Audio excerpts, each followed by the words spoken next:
Welcome to Dream Machine. My name is Aaron. My name is Patricia. And, well, everybody, we finally made it to what I think has to be probably the worst DreamWorks film that I think we're going to review out of the three. I think we can safely say. Yeah, I mean, to be quite honest, we weren't surprised, but here we are. Yep, here we go. So, I gotta be honest with everybody, I mean, the subtitle of this movie is Family Business, but Patricia, after the way I feel about this movie, it should be kept in the family. Don't you think? Right, yes, okay. Absolutely. Here we go. Boss, baby. I'm the boss, baby, boss, baby, boss. Boss, baby. I'm the boss, baby, boss, baby, boss. Watch an itty bitty kid get large. I'm the big boss, baby, in charge. Strolling, rolling up and down the boulevard. I'm the big boss, baby, in charge. So, Boss Baby Family Business is the sequel to the successful Boss Baby, which made $500 million at the box office, you bastards. In the sequel to the DreamWorks animation film with the same name, the Templeton brothers, Tim, played by James Marsden of X-Men franchise, and the Boss Baby, played by Michael Baldwin, also known as Ted, have become adults and drifted away from one another. It's Alec Baldwin. Alec Baldwin, sorry. Who did I say? It's one of the Baldwins. Okay, one of the Baldwins, whatever. Have both become adults and drifted away from one another. Tim is now a married, stay-at-home dad, and Tim is a huge success as a hedge fund CEO. But a new boss baby with a cutting-edge approach and a can-do attitude has come to bring them together again and inspire a new family business. Oh boy. Okay, well, I guess the first thing we need to start off about this movie is that, unfortunately, this movie is now going to have the same debate that is currently surrounding Die Hard. The only difference between the two is that one's a good movie and one isn't. So, what I mean by that is that this movie seems to take place at Christmas, from what I can see. And so, apparently, I guess we're going to have this debate now. Is it a Christmas movie, or is it can this be, played at any particular time of the year? I don't know.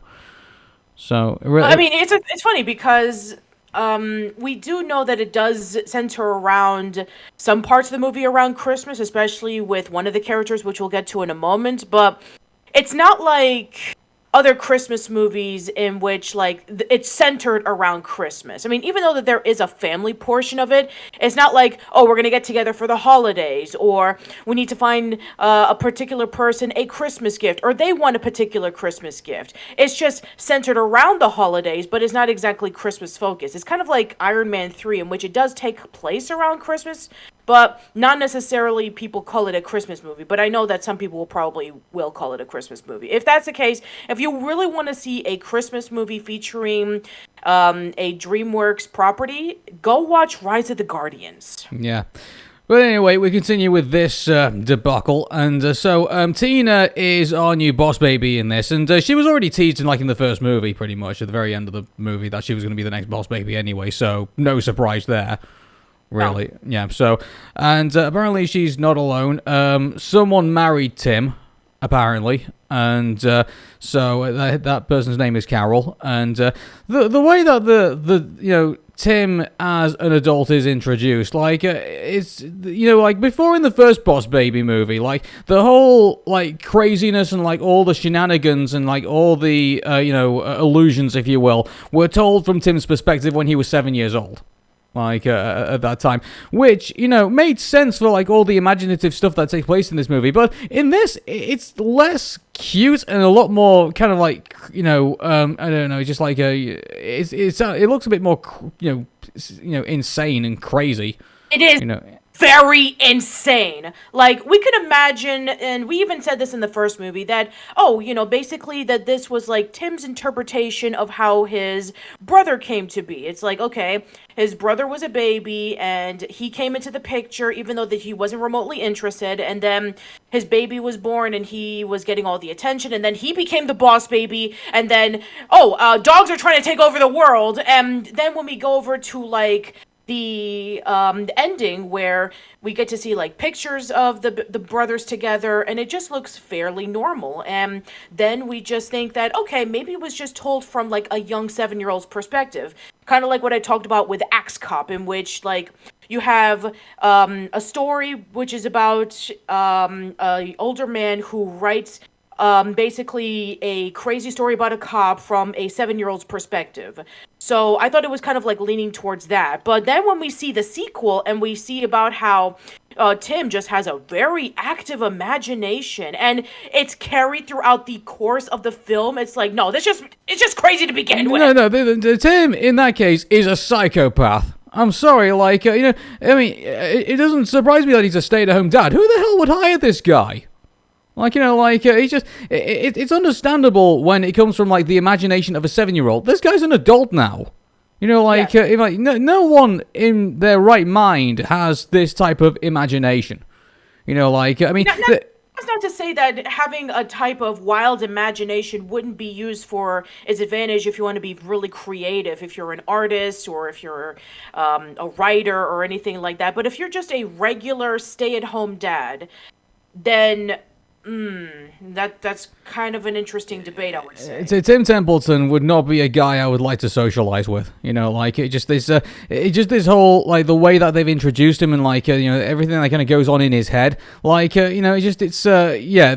this part of the movie to be very unnerving, to be honest. Now, I'm actually curious because the first movie, the narration was done by Tobey Maguire, and now Tim is played by James Marsden. I can assume that probably Tobey Maguire wasn't able to do this because maybe he was busy with other projects, including the Spider-Man movie, which I know that he did play a part of. So maybe that's why they brought in James Marsden. I have no idea, but as far as I'm concerned, Tobey Maguire staying far away from this movie is probably the smartest thing he's done recently.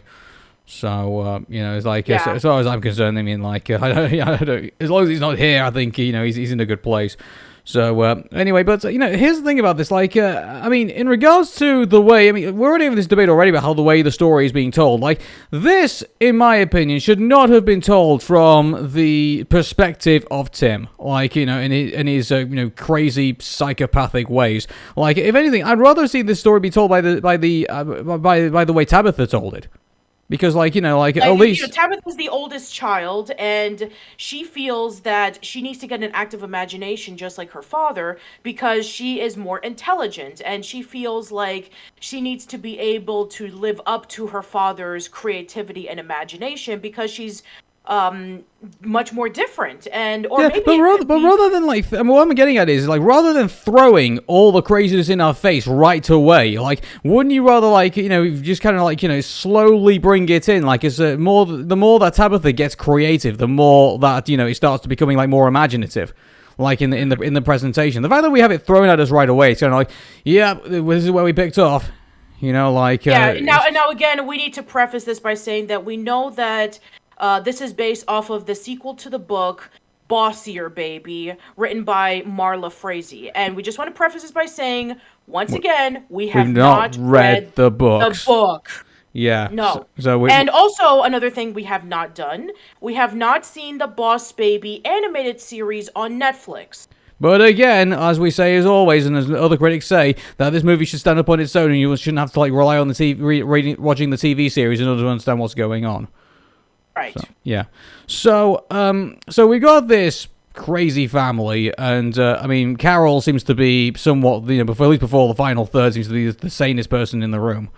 So from what I can see, like the stable one who has a job, and she's the one who brings in the income, whilst Tim is staying at home taking care of his daughters. And oh man, if you thought that the Donald Trump jokes would have been over in the first movie, due to the fact that A, the baby looks like Donald Trump, and B, he's voiced by Alec Baldwin, who was known for playing as Donald Trump in SNL.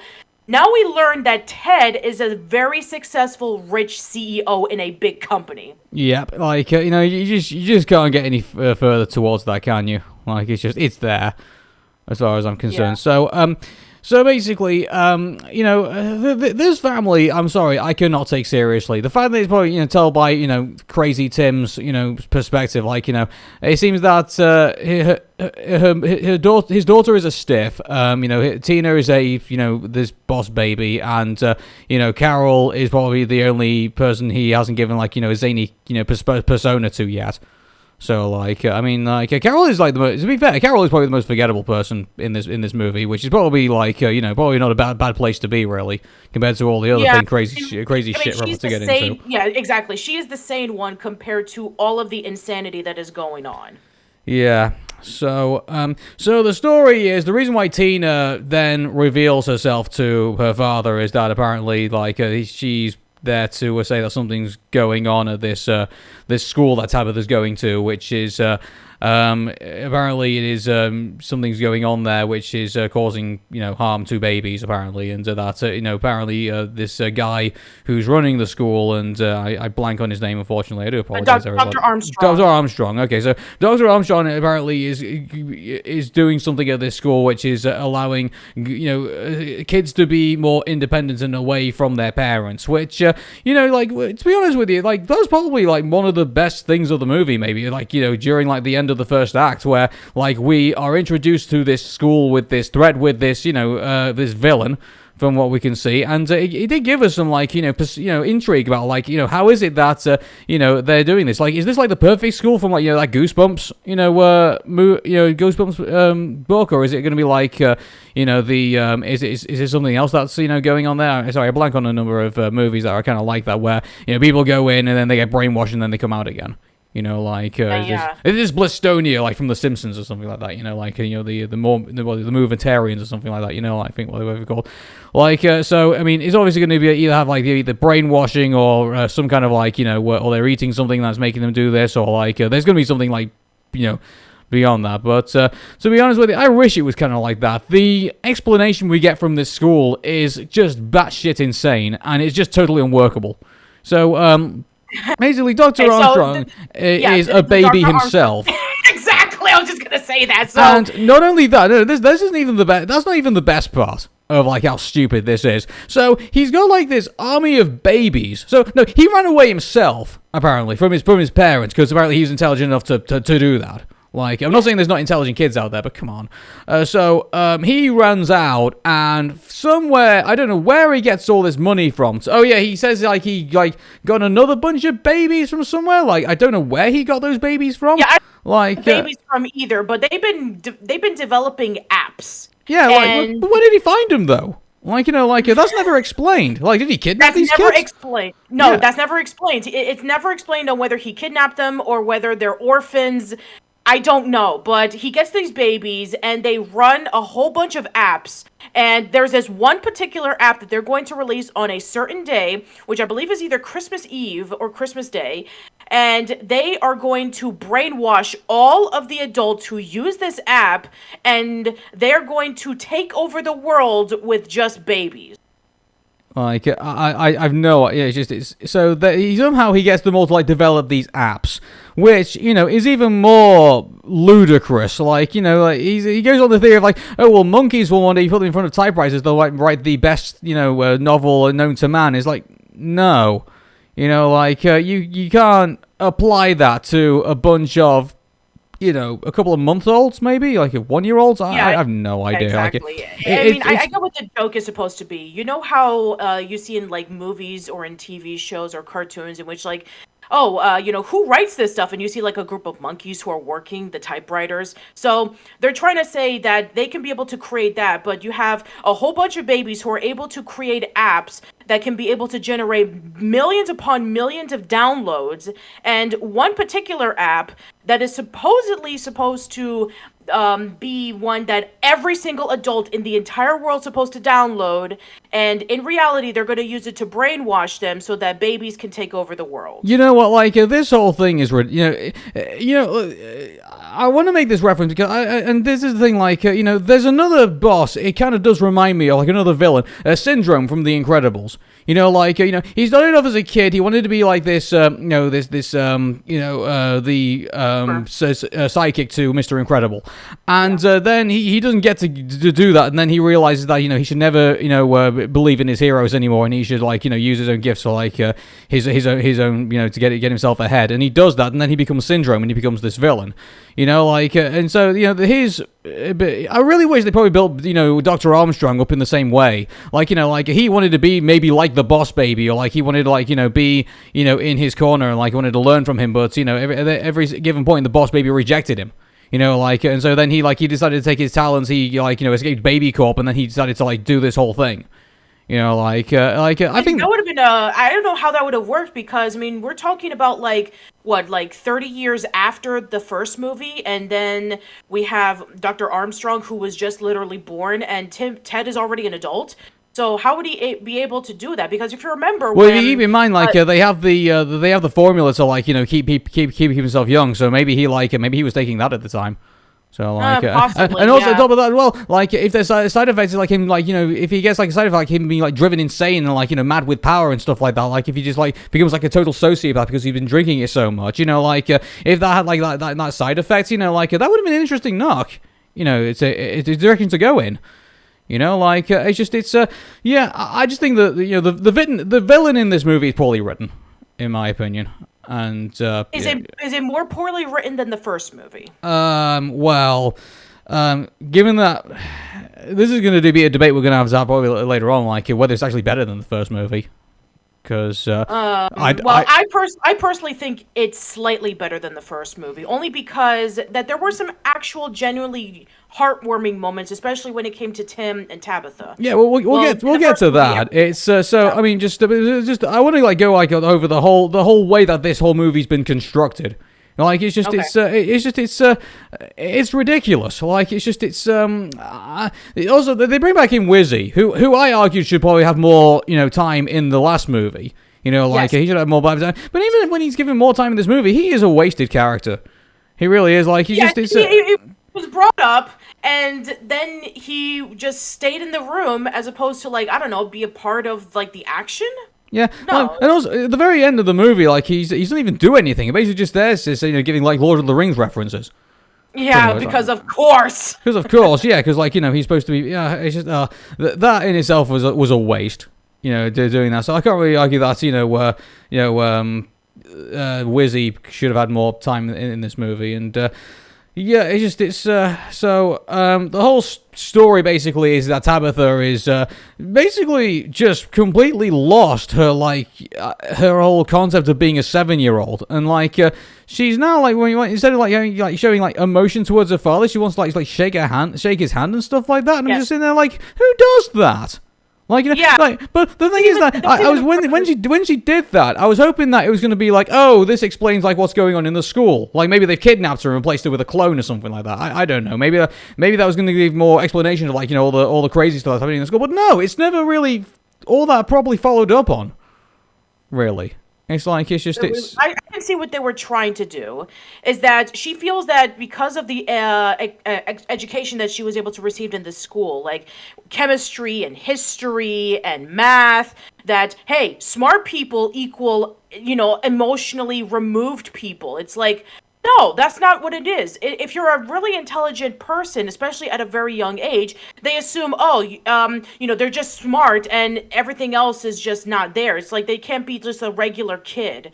I mean, this is a stereotype that you see. It's just because they're the smart kid, they always focus on their intelligence as opposed to everythting else. And it's I'm sorry, this is not Jimmy Neutron, in which, even though that he is a genius, sometimes he does act like a real kid. And I think that what they were trying to do here is that, hey, she's this intelligent girl, and, she's too old for bedtime stories, and she's too old to receive affection from her father because she thinks it's baby stuff. So it's really? This whole trope is done already. By the way, we're recording this when we just had the announcement that the Owl House is coming back in March.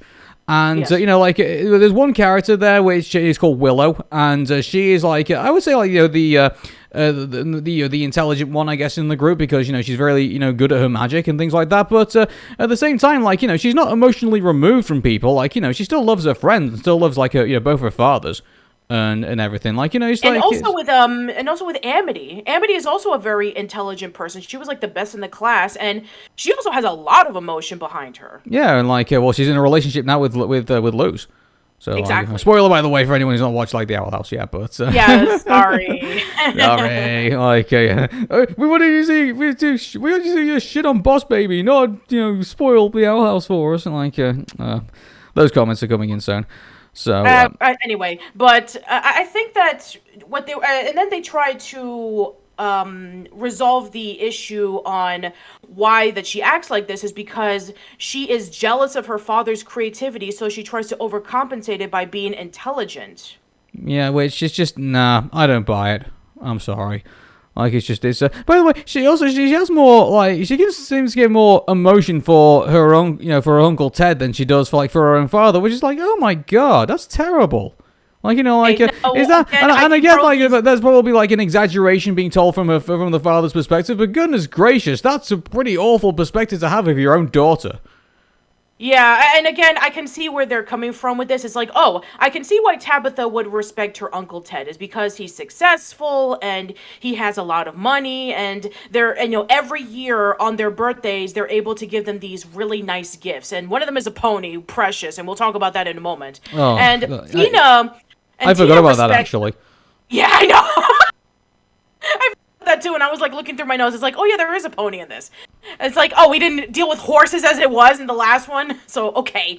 And then we have Tina, who respects her Uncle Ted because she knows who he was. He was the boss baby. So they respect Ted, but as for Tim, who is their father, it's like, one of them is like, oh, you're just like related to Uncle Ted, so I need you to shrink up because reasons. And for Tabitha, it's like, I want to be able to become intelligent because I can't be as creative as you, so I want to be able to overcompensate it. And also, I can't sing, and I'm really nervous for this pageant that's coming up. So it's like she doesn't want her father's love, but she also wants his respect, and she wants him to be there during the pageant. And okay. So which direction is it? Is it that she's jealous of her father because of his creativity, but at the same time she doesn't know how to love and give affection to him? I'm not sure where they were going with this. Yeah, I wasn't either. And also, there's the whole story about why they need to turn them back into kids again. So they do the whole Men in Black 2 thing where they say, oh hey, hey Ted, you used to be this person, long ago, but you're not that person now. And so they have to, they have to bring it back up to BabyCorp to, remind him of what he was, and he gets all his memories back. But here's the thing, the one thing that Men in Black 2 did better than Boss Baby Family Business is that they, at least they made it part of the story where, Kay was trying to get, he's getting parts of his memory back as he goes along. He just says, oh, hey, well, I don't know the entire, plot of what's going on in the movie because, I didn't put that part of my memory back together again. We're going to have to, go find clues as we go along. I would have liked to have seen that at least done in this movie where, Boss Baby isn't, in totally, he hasn't totally got all his memories back. He has to, piece them along together as we go along for the ride. That would have been interesting to see. Oh. Yeah, maybe when Tina was trying to turn Ted back into a baby, maybe he doesn't get his full memory right away. He's just acting like a baby, or no, when he goes up to BabyCorp, and everything like that, he gets his whole. Then he fully remembers. He fully remembers, through that trip, and then he sees the statue and he sees everything he's done, and oh yeah, you see, presto change, he's back again. This is, and I guess it kind of makes sense. It's kind of like in Baby Geniuses, in which when they reach a certain age, they learn to talk, and their memories of them being a baby just completely gets removed. It's called crossing over or something like that. And I guess this is what they try to do here, in which Ted has no recollection of him being the boss baby because he was a baby, and then when he finally gets turned back into a baby, I guess when he finally sees what he did, then he remembers. I guess it's okay, we're gonna go there, and then he remembers all his skills, but at the same time he also has the mindset of his adult form because he still knows how to use his cell phone and all that kind of stuff, and is able to be just as persuasive as he was as CEO. I tell you what, everybody, what class of movie Boss Baby Family Business is when we've had to reference the Men in Black 2 and other terrible movies. That's where we are with this movie right now. Pretty much. We even talked about where the whole, we're going to remove all the grown-ups so that the kids can take over. We said this is the same thing that they did with Jimmy Neutron Boy Genius, in which when the Yolkians took all the grown-ups that they convened over to their god Poltra, and then the kids were really excited because, hey, no grown-ups. Nobody gets to tell us what to do. We get to do whatever we want. And then guess what? In the first day afterwards, they hated it. They wanted their families back. So if this is going to happen, let's just say that Dr. Armstrong's plan succeeds and babies take over the world and there's no grown-ups.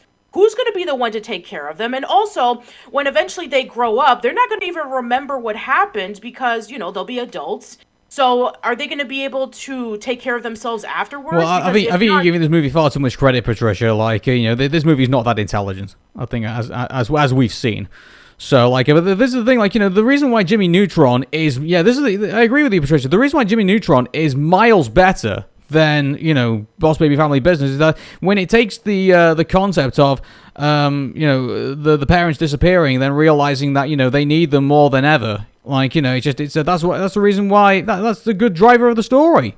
For this. And, and by the way, Boss Baby Family Business, to be fair, was not about that at all. It was it was about the relationship between Tim and Ted, drifting off of one another, and then we just throw this, whole thing in between.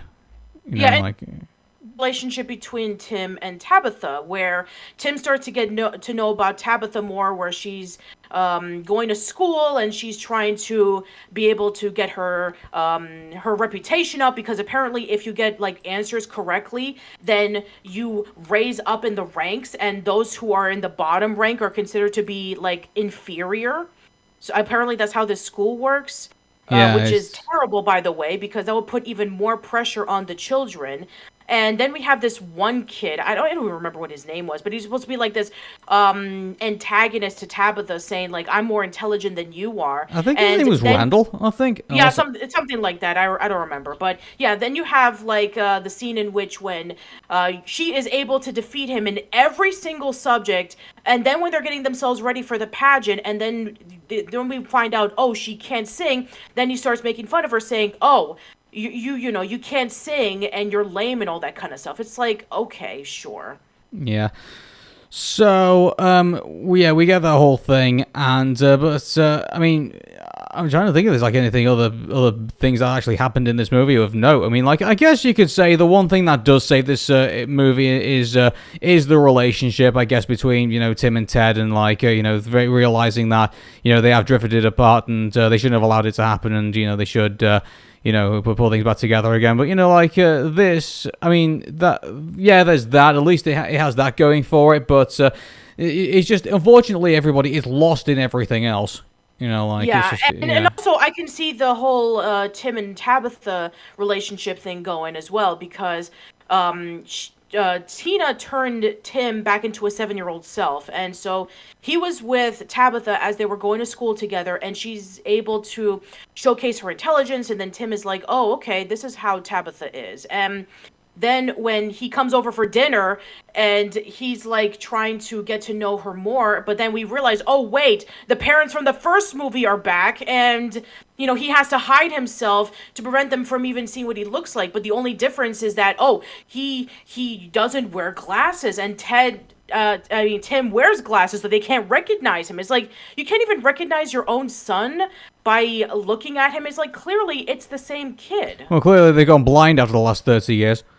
Yeah, I guess so. Yeah, but it's the one. I was actually cringing at that point, because it's when Tim was getting in the car with Tabitha, and you see them all interacting with one another. I was like, no, don't make them fall in love with each other, please. That You already had this with Back to the Future. We don't want this anymore. Exactly. Yeah. Don't have it where Tabitha falls for him and then realizes who it actually is, and I was cringing at that point, thinking that was where they were going with it, but thankfully they didn't. So they did, because they had a music number together, if you remember. I do remember, yes. In these types of movies, and I'm not saying particularly I mean I'm not talking about DreamWorks movies, but usually when you have a boy and a girl within a musical accompaniment, kind of when you have Princess Fiona and Shrek, I guess you could say when they have their musical kind of you see them doing things together and stuff like that.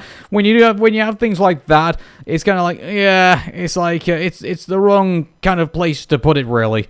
I was I was thinking, this is, I couldn't get into the moment at that point. It's kind of I know what, I kind of dreading kind of what was coming next. Yeah, I was dreading what was coming next too. And then you have Tabitha, who is very scared to sing her solo in the pageant because she can't sing. But it just turns out she needs to listen to the beat of the music, and she needs to be able to, get to the rhythm, and then she can be able to sing beautifully, which is like that was really quick. Yeah, well, knowing this movie, I thought it was going to be like just picture everybody in their underwear, and like, that's what we're going to get in the final scenes. Yeah, but Anyway, I'm glad it but, wasn't that, then- but yeah. No, I'm glad it wasn't that either.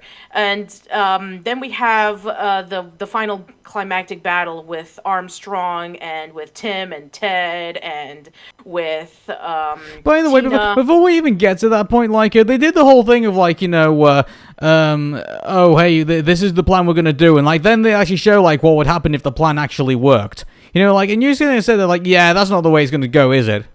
Like, yeah, I hate it when they do that. Like, it's like, just give her the plan out and then just like, let it play out. And if it works, then it works, then hooray. But if it doesn't work, then, hey, at least I add some extra drama, Yeah, and the reason why it didn't work was because Tim and Ted were trapped in the box, which the box is just like, oh, like in But Recess, why show the plan?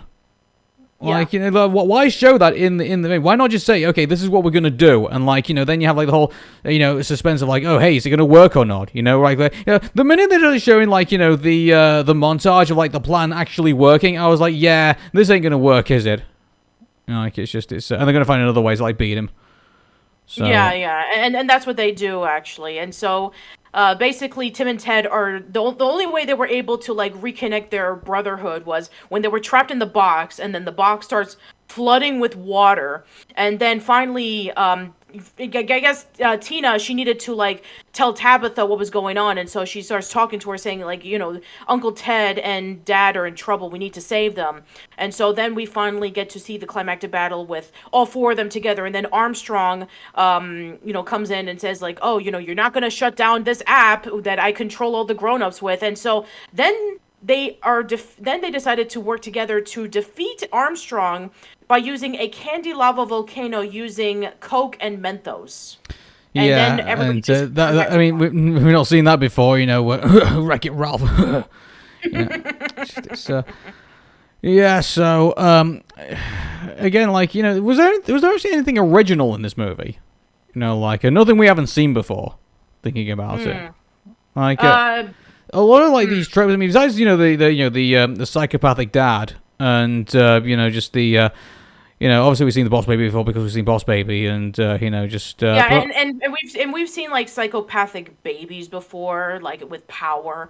I mean, I think there was like what was it, like in the Adventures of Jimmy Neutron Boy Genius, Jimmy has a cousin named Eddie who is a baby, and he actually turned out to be one of the villains in like season 2. So crazy babies, not too surprising, and kids who try to feel like they need to get their parents' respect by overworking themselves. I've seen that before. And I guess, like, we need to get back, like you said before with, like, Men in Black 2, is like, we need to get Ted back into the Boss Baby, and so we're gonna do this. So, yeah, I mean, I've seen a lot of this stuff before, so I don't know if there's anything, like, original that I could say. Yeah, but the one thing that I did find hilarious was that, we didn't even expect this either, but when they were writing Tabitha, and then Spirit Stallion of the Cimarron was playing in the theater, and then they crashed into it. It's like that's actually really crazy, considering that DreamWorks doesn't reference itself very often. Yeah, well, interesting enough, like you would have thought they like put Spirit Untamed in that. I was gonna say, yeah, they would have put Spirit Untamed, because seeing a 2D movie contrasting with this 3D, it's like, why didn't they just promote Spirit Untamed? Because they thought that Spirit Untamed wasn't going to be that good or something? I have no idea, but so, I guess it was a funny nod to see that, and it was very unexpected, actually. We weren't expecting that at all. It was very unexpected, yeah. I didn't expect to see that. Maybe they're trying to get more people to watch Spirit. I don't know. Yes, please do so. It's a very underrated film. Yeah, Bryan Adams needs a new car or something. I don't know. Yeah. So, the one thing I will say about this is that it's Hans Zimmer is actually and Steve Mazzaro. They actually do the score for this movie. But I mean, I got to be honest. Like, I can't really remember like anything too memorable about this score. Like, it's just Hans Zimmer has done most of the DreamWorks movies, and when we think about like Hans Zimmer and DreamWorks, we think about Prince of Egypt, and we think about a lot of the other films that he was a part of, and they were excellent. They were right up there with a lot of the stuff that Hans Zimmer would do. Yeah, but probably the best score he's probably done, I think, in his DreamWorks career has probably been the Prince of Egypt. When the moment when Moses talked about when he finds the burning bush and he talks to God and everything like that. And he's there explaining it, the music is just it's there, helping Moses talk about the fact that he's seen God and things like that. Like it's amazing to listen to all of that. But now it's kind of like he's really been thrown to the back seat because of all the zany crap that's kind of going on the screen. Yeah, like I seriously just don't remember a lot of the songs that were playing in the movie, other than that one song that Tabitha and Ted were singing together, but that's beside the point. But yeah, I'm sorry. I mean, usually, and it's kind of funny because you have Prince of Egypt, you have Spirit. Actually, funny enough, I don't even think Hans Zimmer actually wrote that music. I think it was Jacob Collier. I think wrote that version as well. Possibly, yeah. And yeah, I mean, a lot of the music that he did for some of the DreamWorks films were great. And yeah, I music-wise don't remember it. No, not at all. So, there's crazy stuff going on the screen. It's, I mean, the voice acting, I guess, I mean, it's kind of, well, I mean, Alec Baldwin's Alec Baldwin and James Marsden's James Marsden in this movie, and, Jeff Goldblum, I guess, does. Jeff Goldblum, yeah. Yeah, is, yeah, I'm really surprised he just didn't sit there and just say, you stood on the shoulders of animators and you made, before you even decide what you made, packaged it and patented it and stuck it on a lunchbox, and now you're selling it. So you would have thought that would one time that Jeff Goldblum would have left the set, the recording studio with that said, but yeah, I don't know. And Jimmy Kimmel plays Tim Templeton Sr., by the way. Yeah. So and Lisa Kudrow plays Ted's and Tim's mother. I think were they? I think they were in the first movie. Were they? Yeah, I think they were. Yeah, so at least they brought them back, and then Ava Longoria is Carol, which I mean, Ava Longoria does really good with all of her other roles, but again, we don't really remember her because she's the only sane one out of this insanity. And then Amy Sedaris is Tina, which I know that Amy Sedaris is known for being a comedian. She's done a lot of other funny roles like Unbreakable Kimmy Schmidt, and she's also in BoJack Horseman and Strangers with Candy. But as for her, I mean, when it comes to comedic wise, I'm sure that they would thought, she would fit because she's funny. So I mean, it's just more insane than anything. And as for the other actors, I don't really know about Tabitha's voice actor, so sorry. Yeah, but unfortunately, also by the way, at the very end of the movie, Ted and Tim do get back together and have this snowball fight, and it looks like maybe they're leaving the door open for a potential Boss Baby 3 from the looks of it, because Carol answers the phone and gets the next assignment. Mm-hmm. So yeah, so I guess that's where good grief, Boss Baby 3. Yeah, that's. I mean, is there even a third book? I'm actually curious if there is. Who cares, baby? If people are gonna if people are gonna continue to feed this baby, this gross food, then continue to make these abomination of sequels, then they'll continue doing it.